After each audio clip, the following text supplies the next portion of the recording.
پیارے بچوں، السلام علیکم ورحمۃ اللہ وبرکاتہ۔ اس سے پہلے ہم لوگوں نے الفاظ معنی کیا تھا۔ دیکھیے سوالات۔ پہلا سوال ہے، حضرت امام ربیعہ کے والد کا کیا نام تھا؟ حضرت امام ربیعہ کے والد کا کیا نام تھا؟ اس کا جواب ہے، امام ربیعہ کے والد کا نام کیا تھا؟ فروخ تھا۔ کیا تھا؟ فروخ تھا۔ کیا؟ امام ربیعہ کے والد کا نام فروخ تھا۔ اس کے بعد دوسرا سوال ہے، فروخ نے گھر سے جاتے ہوئے بیوی کو کتنی رقم دی تھی؟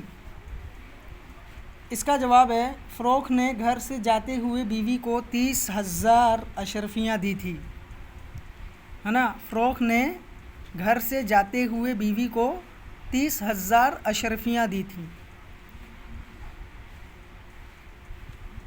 سوال نمبر 3 ہے، ربیعہ کی تعلیم پر کتنی رقم صرف ہوئی؟ صرف کا مطلب ہوتا ہے خرچ ہوئی۔ ربیعہ کی تعلیم پر کتنی رقم صرف ہوئی تھی؟ اس کا جواب ہے، ربیعہ کی تعلیم پر 30,000 اشرفیاں خرچ ہوئی تھی۔ ربیعہ کی تعلیم پر 30,000 اشرفیاں خرچ ہوئی تھی۔ آپ یہ 3 سوالات اور ان کے جواب کاپی میں کریے اور فوٹو کلک کر کے ہمیں سینڈ کریے۔